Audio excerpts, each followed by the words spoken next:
In this lesson, we'll learn how we can set up a hierarchy arrangement for our character. So let's go ahead and get started. Okay, so over the past couple of lessons, we've learned how we can rig different parts of a character using curve deformers. Essentially, we're able to take solid drawings that haven't been broken up, and using curve deformers, we can very effectively and very organically, in the case of these tentacles, move them around, okay? And this also applied to the legs as well as his space boots, both of which are just solid drawings that haven't been broken up with any kind of pre-designed joints. Now, I also talked about in our previous lesson that the shape or design of a drawing also matters in where you really rig it using these deformers. Now, in the case of the tentacles as well as the legs, they were pretty easy to do. We were able to just basically bring that chain straight through the middle of the tentacles and the legs, but his space boots are shaped a little bit differently. So you want to kind of think about the design and what you want to do with that particular drawing layer. How do you want to move or bend it? So it's kind of a trial and error thing. And so in the case of these space boots, I found that basically bringing that rig along what you might think of as the front-facing edge of that boot worked most effectively. I was able to really bend those feet or those space boots to their best ability. Really was able to get the best bends out of them, okay? So in between lessons, I just wanted to also show you that I went ahead and rigged the head as well using a curve deformer. So I just wanted to show you this really quick before we jump into our network view and start setting up a hierarchy arrangement. But this is something, again, you want to kind of think about the shape of an object or a shape of a solid drawing and what you can do with it in rigging it.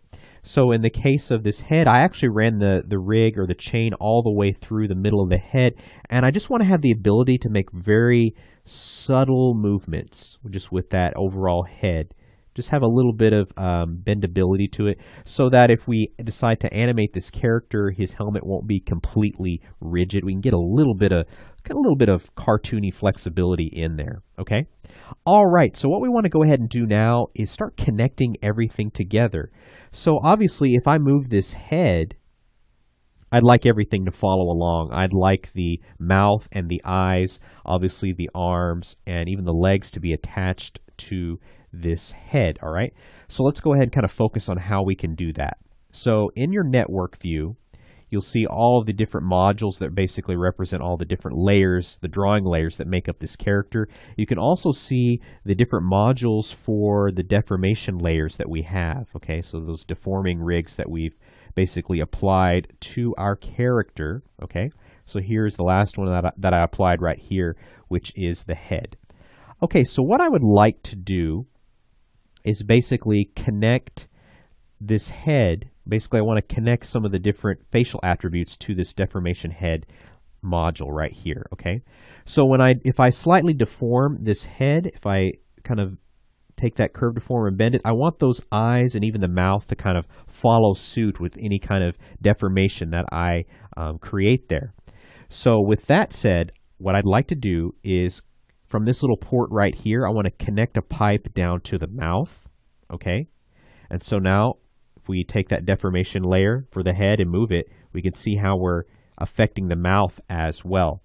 I want to do the same thing for that little patch and then all of his pupils.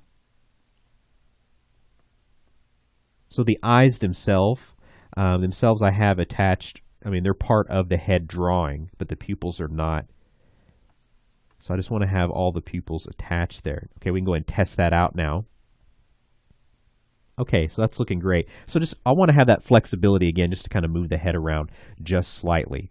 All right, now what I want to do is also have the arms follow along. So if I were to come down here to the offset point and rotate that head, I want the arms to follow along. Now, I don't want the arms to deform along with the head, so I'm not going to connect it to the same port. So what I want to do is, making sure I have my deformation head module selected, I'm going to come up here to our deformation toolbar, and I'm going to click on this button right here to give us another kinematic output. So you can see how it adds it right there when we click on that. And now we'll come over and connect it to that deformation arm.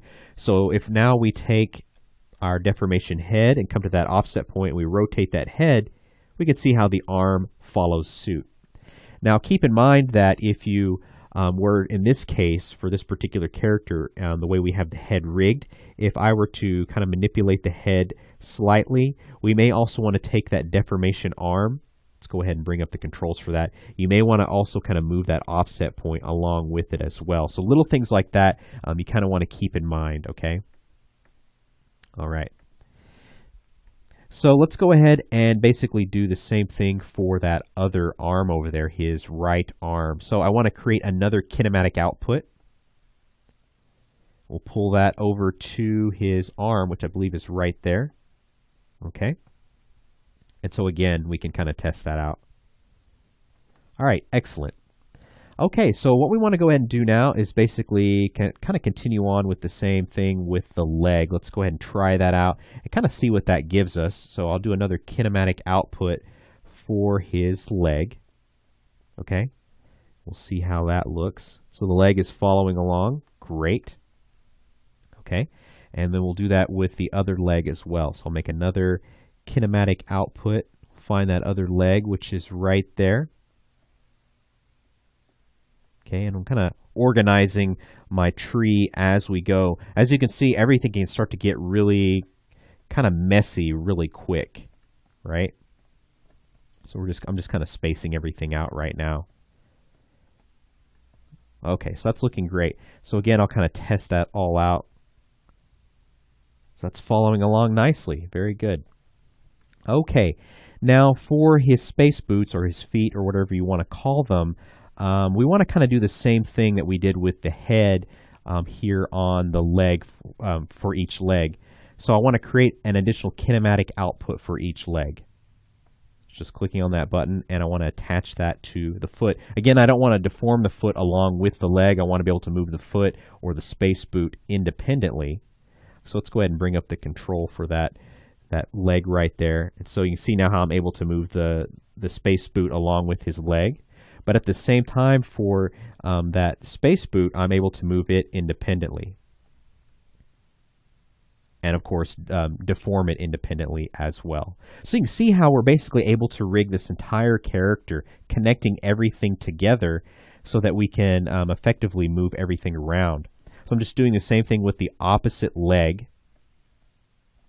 Okay, and just connecting that there together. And of course, I like to test everything out as I go. So that's looking good too. Awesome. Okay, so we basically have our entire character rigged. Now, one thing that I would like to add is if we were to move this character across the entire camera view, we may want to add like a peg or something like that. Basically something that records position information only to have the entire character move along with that. So let's go ahead. I'm just going to expand my timeline view here really quick just so I can see a little bit better. And I'm just going to go ahead and hit this plus button here, and let's create a new peg. Now, it's not letting me add it right now, so I want to come up here to the top and click Display All. It should let me add it now, in case you run into that. Okay, and see, we can see our peg has been added right there. I'll just drag that towards the very top. Okay, great. Let's go ahead and collapse that back down. Let's look at our network view and look for this peg, and there it is right there.